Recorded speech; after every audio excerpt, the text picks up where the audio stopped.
주님의 사랑과 평강이 오늘 여러분의 심령 가운데 가득 채워지기를 소원합니다.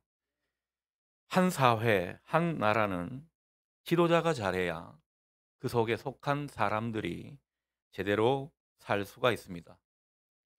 지도자가 혹 탐욕을 부리거나 불의한 방법으로 잘못 이끌게 되면 그 공동체 구성원들이 그런 잘못된 지도자들 때문에 피폐한 삶에 처하거나 때로는 망하는 길에 처할 수도 있습니다. 그래서 지도자가 중요합니다. 공직자들에 대한 인사청문회를 볼 때마다 많은 국민들이 허탈해합니다. 어떻게 된 영문인지 청문회를 제대로 통과하는 그런 사람이 별로 없기 때문입니다. 사회 지도청 인사 중에 탈법, 불법에 연루되지 않은 그런 사람이 없을 정도로 이 청문회에 제대로 통과하는 사람이 많지를 않습니다.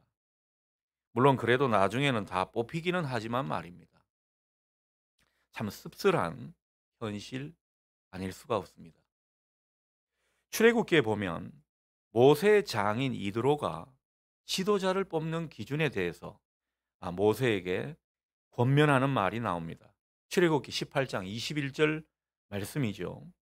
세번역 성경으로 아, 내용을 전하면 이런 것입니다. 백성들 가운데서 능력과 덕을 함께 갖춘 사람, 곧 하나님을 두려워하며 참되어서 거짓이 없으며 부정직한 소득을 싫어하는 그런 사람을 뽑아서 백성 위에 세우라. 그렇게 이드로가 모세에게 조언합니다.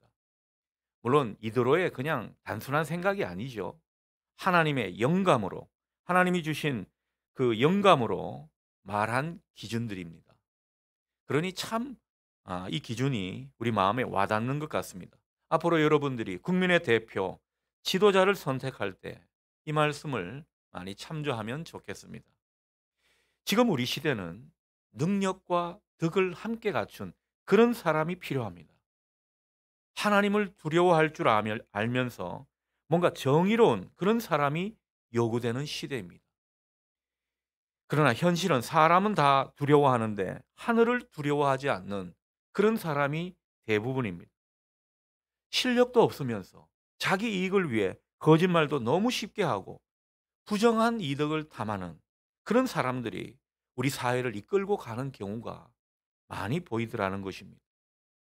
여러분, 우리 믿는 사람들로서 사회 각계각층에 좋은 지도자들이 많이 나올 수 있도록 특별히 기도할 때라 여겨집니다. 우리가 기도해야 된다는 것입니다. 자, 오늘 본문의 예레미야 선지자 시대에도 왕과 대신들, 여러 지도자들 때문에 많은 백성들이 고통을 당했다는 것입니다.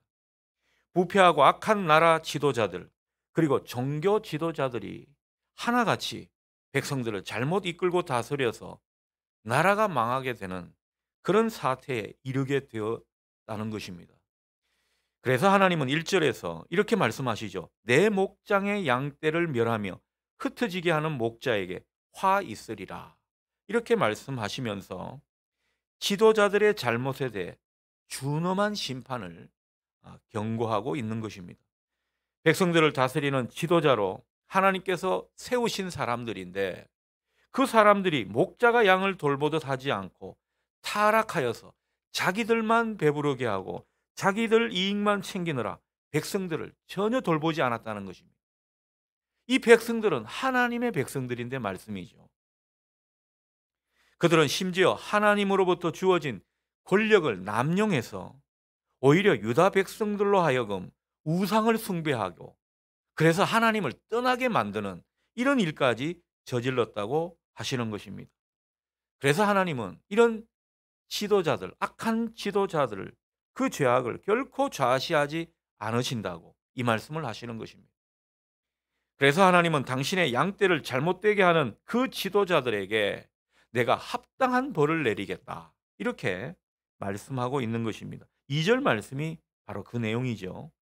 내 백성을 기르는 목자인 너희가 내 양떼를 흩으며 그것을 몰아내고 돌보지 아니하였도다. 보라, 내가 너희의 악행 때문에 보응하리라. 악하고 잘못된 지도자들이 백성들을 뿔뿔이 흩어지게 만들었다는 거예요. 그 삶을 찢기게 만들었다. 이런 말씀을 하고 있습니다.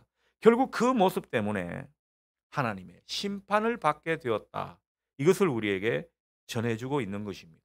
자, 그렇다면 이 예레미야 시대 때 지도자들이 도대체 뭘 잘못했기 때문에 이렇게 하나님께서 심하게 말씀하시는 걸까? 그런 생각이 듭니다. 하나님께서 당시 예레미야 선지자를 통해서 당신이 세우신 그 목자들, 그 사회 지도자들에게 바라시는 것은 다른 게 아니었습니다. 이 예레미야 22장을 쭉 살펴보면 그런 하나님의 마음, 하나님의 뜻이 보입니다. 그것은 이런 것입니다. 정의와 공의를 실천하라는 것이죠. 고통받는 사람들을 구해주고 도와주라는 것입니다.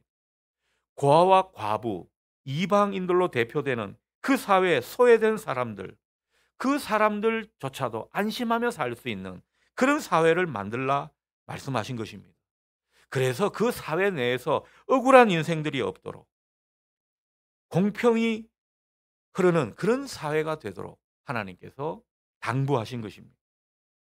그런데 이 예레미야 시대 때 지도자들에게는요, 이런 하나님의 마음, 생각이 전혀 보이지 않았습니다. 아예 그들은 이런 하나님의 마음, 하나님의 생각에는 관심이 없었습니다.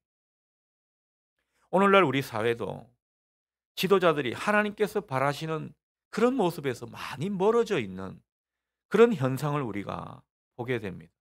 나라를 다스리는 위정자들뿐만 아니라 각계각층의 지도자들이 뭔가 하나님께서 양들을 맡기신 그런 어떤 모습으로 목자로 세우신 것인데 그 양들을 돌보고 섬기는 이 선한 목자 같은 모습이 없더라는 것입니다. 그저 자기에게 주어진 권력, 그 권한으로 자기 사리사욕을 채우는 그런 모습이 많이 보이더라는 것입니다. 자기 배만 부르게 하는 그런 모습이더라는 것이죠. 뭐 백성들이야 어떻게 살든 자기만 잘 살면 되고 자기 자리만 유지하면 되고 자기의 권력과 부만 계속 이어가면 된다는 그런 어떤 식이라는 것입니다. 그래서 한 번씩 선거를 통해서 우리가 깜짝 놀랄 만한 결과를 보게 되는데요. 이것은 뭐 흔히 말하듯 민심의 준엄한 경고일 수도 있고 그 바탕에는 하나님의 심판이 반영된 것이다. 이렇게 우리가 이해할 수가 있겠습니다. 여전히 우리 사회는 이런 악한 지도자들 때문에 정의와 공의가 뒷걸음치고 있다는 그런 말씀이 되겠습니다. 사회적으로 리더층에 있는 사람들이 특히 산업 현장에서 얼마나 사회적 약자를 무시하고 또 짓밟고 탐욕으로 다른 사람의 인권과 생명을 그렇게 위협하는 경우가 아직 많이 있더라는 것입니다. 우리 사회가 이런 모습이 아직 많이 있다는 것입니다. 미련하고 불의한 모습으로 다른 사람들의 삶을 피폐하게 만드는 그런 지도자들이 여전히 있더라는 것입니다. 이 하나님의 안타까운 모습이고 하나님이 싫어하시는 모습이라는 것입니다. 여러분, 세상 지도자들만 그렇습니까? 이 땅의 종교 지도자들, 주의 종들도 예외는 아닐 것입니다. 저도 이 말씀을 보면서 많이 찔림을 받습니다. 얼마나 양들을 주님의 마음으로 잘 돌보고 섬기고 있는가. 저도 많이 반성이 되는 말씀입니다. 여러분, 안타깝게도 목회자들 중에 보면 세상 권력이나 또 세상 명예를 탐하는 이런 일들이 들어있곤 합니다. 그러다가 자기 길을 잃어버리는 주의 종들이 많이 있습니다. 예나 지금이나 권력에 빌부터 아부하는 목회자도 있고요. 이런저런 자리에 얼굴을 내밀면서 눈도장 찍느라 정작 자기가 할 일은 제대로 하지 못하는 그런 분들도 많이 있다라는 것입니다.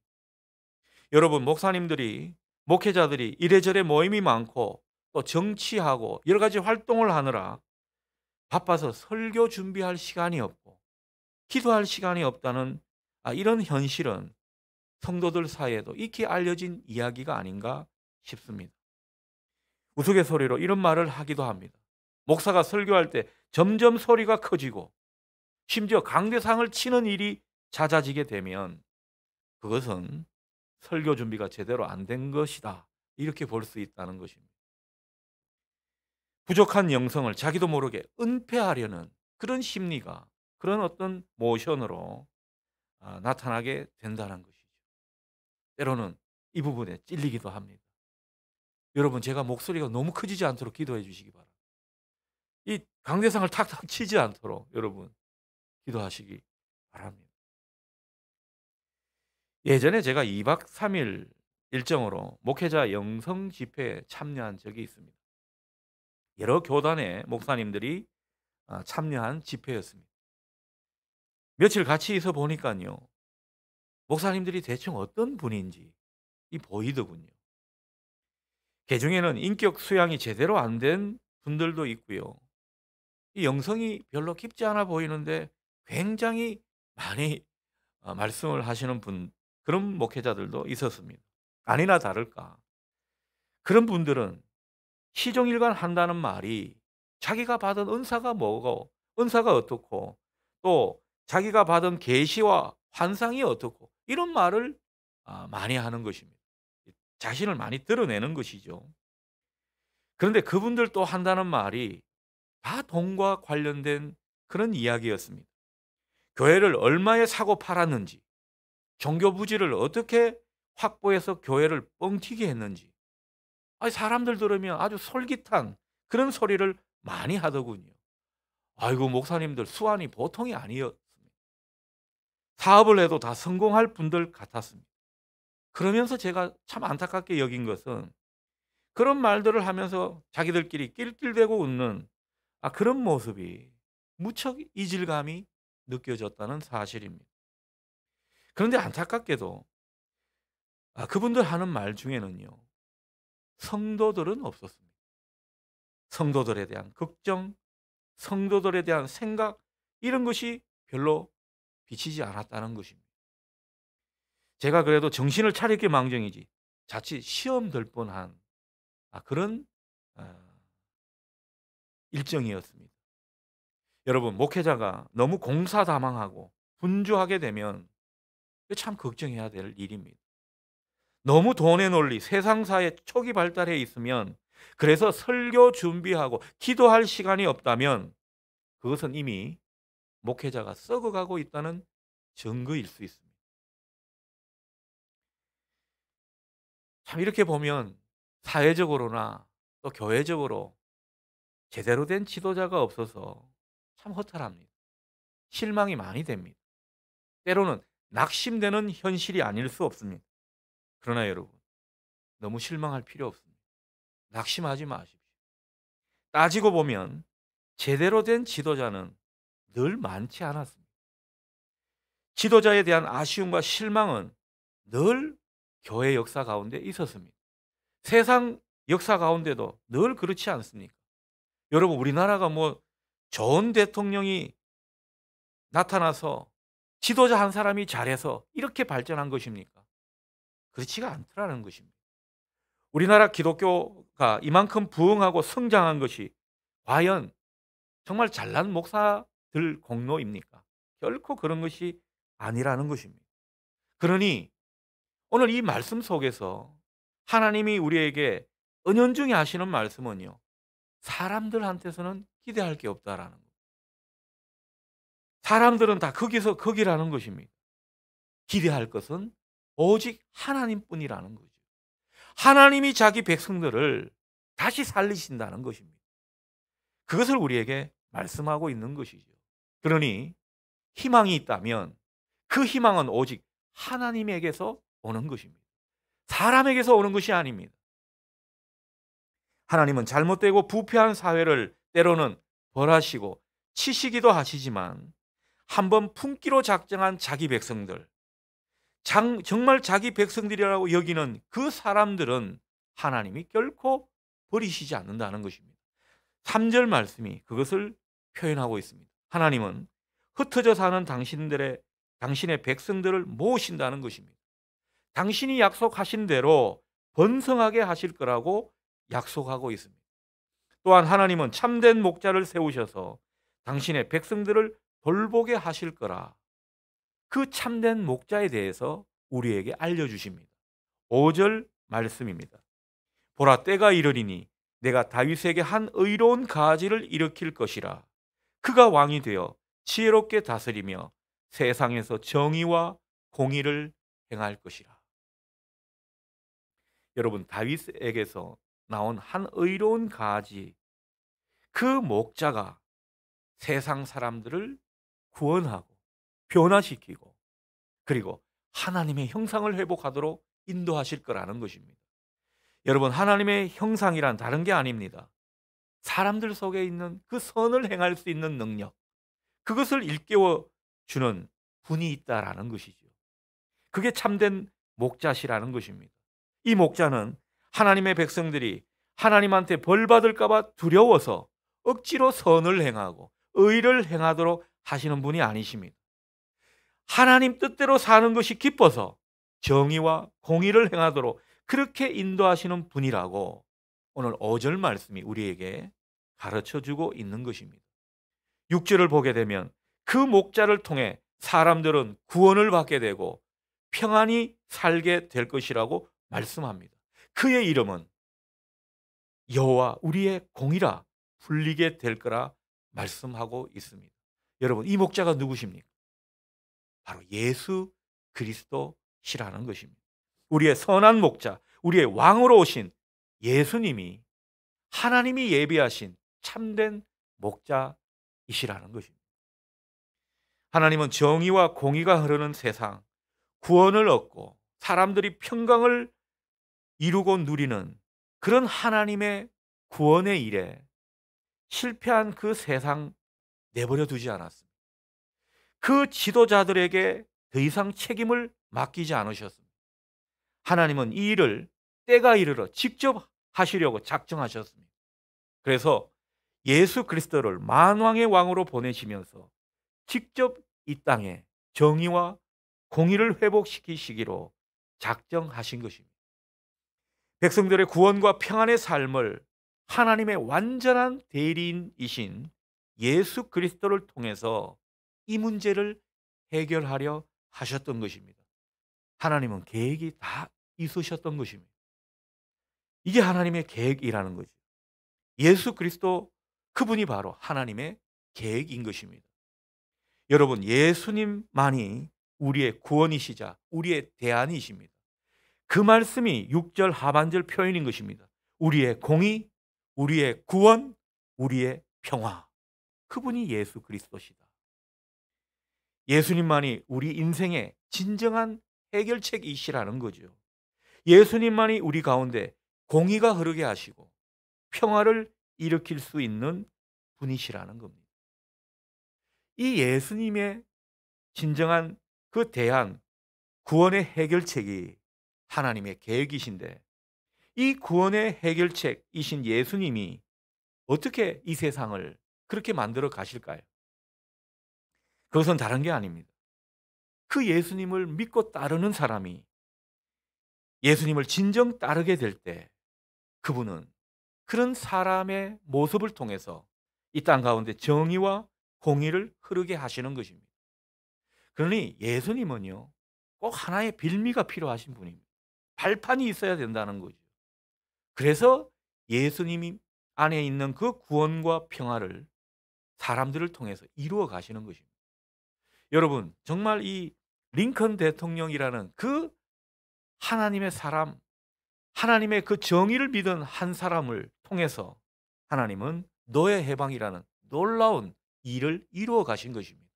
그렇듯 하나님은 이 땅 가운데 정의와 평화를 그런 모습으로 이루어 가시더라는 거죠.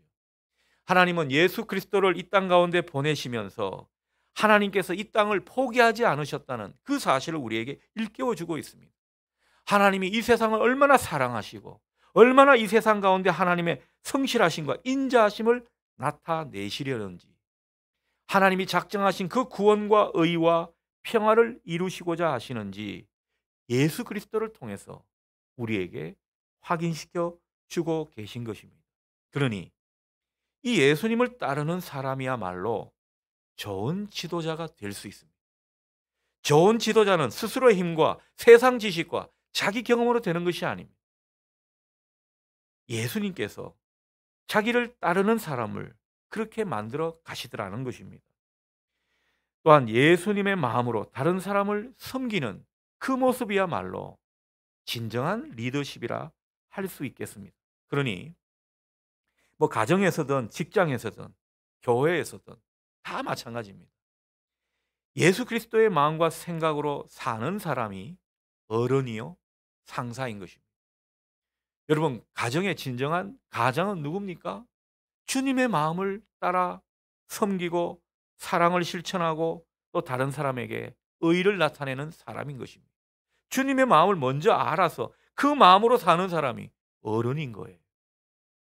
여러분, 목사라고 다 어른이 아닙니다. 장로라고 다 어른이 아닙니다. 평신도가 어른일 수 있습니다. 어떤 사람이요? 주님의 마음을 알고 주님의 생각을 따라 섬기는 사람이 진정 어른인 것입니다. 예수님의 마음과 생각을 알고 따르는 그 사람만이 진정한 세상의 리더들이라고 할 수가 있겠습니다. 그러니 여러분, 오늘 이 말씀에 따라서 주님만을 의지하시고 따르시기를 바랍니다. 주님이 진정 우리의 구원, 우리의 공의이시라는 이 사실을 굳게 믿고 주님을 따르라는 거죠. 그런데 주님이 우리의 구원이 되시고 공의가 되시기는 한데 이 주님이 하시는 일, 주님의 역사는요, 때로는 우리 눈에 별로 확인되지 않습니다. 확인되어도 더디게 나타나 보일 때가 많습니다. 그래서 주님을 따르며 세상을 섬기는 우리의 일도, 우리의 모습도 별로 눈에 띄지 않습니다. 효율적으로 보이지도 않는다는 것입니다. 그러나 여러분, 분명히 기억하십시오. 겨운에 쌓인 그 눈이 봄볕에는 반드시 녹게 되어 있습니다. 막을 수가 없습니다. 여러분, 주님이 하시는 일은 막을 사람이 없다라는 것입니다. 주님을 따르는 사람들의 일은 언젠가는 다 열매로 나타나게 돼 있더라는 것입니다. 여러분, 이 사실을 믿고 다시 한번 주님을 따르시기로 결심하는 이 아침 되시기를 바랍니다. 오늘 우리가 드리는 이 예배를 통해서 우리 가운데 그렇게 일하시며 인도하시는 그 주님을 신뢰할 수 있는 새로운 계기가 되기를 바랍니다. 우리의 공의, 우리의 구원과 평화이신 그 주님이 계시기 때문에, 이 주님이 우리를 위해 일하시기 때문에 우리 사회는 더욱 좋아질 수 있습니다. 그런 점에서 우리는 긍정적인 것을 볼 수가 있더라는 것입니다. 그런 주님과 함께하는 사람들이 있는 한 우리 사회는 반드시 환해지게 돼 있습니다. 여러분, 역사를 쭉 한번 보십시오. 늘 암울하고 어두운 시대가 많았습니다. 그런데 한 줄기 빛이 나와서 결국 그 사회를 환하게 바꾸어 가는 것을 우리가 역사적으로 계속 확인하고 있는 것입니다. 중요한 것은 이런 주님을 믿고 따르는 우리의 모습입니다. 정말 주님은 우리의 공의이시다. 정말 주님은 우리 인생사 모든 것의 구원자이시다. 그 주님을 믿고 어둡고 불의한 이 사회에 우리도 한 줄기 빛이 되겠다. 구원의 도구로 쓰임 받겠다. 내가 진정 평화의 사도가 되겠다. 이런 믿음만 있으면 된다는 것입니다. 여러분, 이 믿음 위에 주님이 하시는 일은 더욱 분명하게 드러나게 될 줄 믿습니다. 오늘 우리에게 하시는 말씀이 바로 이것입니다. 그러니 여러분, 이제는 우리가 세상 일에 쫓기고 분주하게 살다가 무뎌진 우리 영혼을 다시 한번 생각해 볼 때입니다. 내 마음이 무뎌지진 않았는지, 내 영혼이 무뎌지진 않았는지, 여러분, 우리 영혼을 다시 예민하게 하는 그런 기회가 될 수 있기를 바랍니다. 사람들은 좀 멀리하는 그런 어떤 시절에 주님을 가까이 하면서 우리 영혼을 예민하게 하시는 여러분 되시기를 바랍니다. 살기 퍽퍽한 시대가 계속 우리에게 드리워져 있습니다. 그래서 우리의 사는 이 시대를 어둡고 불확실성이 가득한 시대라 말할 수 있을 것입니다. 그러나 여러분, 이 어둠 가운데서, 이 불확실한 현실 가운데서 주님은 우리에게 빛을 주시고 우리 인생 가운데 환하게 해주시는 분이심을 여러분 믿으시기 바랍니다. 그런 주님을 믿는 사람이 주님께 더 다가서는 것이죠. 우리에게 필요한 것은 그 주님을 믿고 더 다가서는 것입니다. 우리에게 시련과 어려움을 더 가해 주신 이유는 주님께 더 다가서라는 하나님의 뜻이 아닐는지 생각해 봅니다. 그리고 여러분, 우리는 어떤 식으로든 기꺼이 주님의 손과 발이 되어야 할 것입니다. 주님의 도구로 쓰임 받아야 한다는 것입니다. 그러니 여러분, 우리 교회가 주님의 도구로 온전히 쓰임 받게 해 주십시오. 구원의 도구로, 정의의 도구로, 평화의 도구로 우리 교회가 사용되게 해 주십시오. 이 기도가 우리의 기도가 되어야 할 것입니다. 그리고 우리 삶의 자리, 여러분의 일터든지 가정이든지 주님이 여러분에게 비추시는 그 정의와 평화의 빛을 여러분이 받으시고 반사하시기를 바랍니다. 우리는 발광체입니다. 발광체이기도 하지만 반사체입니다. 이 주님의 빛을 반사하는 것이 우리의 사명인 것입니다. 이런 모습으로 우리가 다시 한번 서갈 때 주님은 진정 우리를 복된 사람으로 만들어 가실 것입니다. 여러분, 복된 사람이 어떤 인생입니까? 다른 사람을 살리는 인생이죠. 다른 사람에게 평안을 주는 인생일 것입니다. 복을 흐르게 하는 것이죠. 여러분의 인생 가운데 저와 여러분의 모든 삶을 통해 진정 주님의 구원의 역사가 힘있게 나타나기를 소원합니다. 아멘.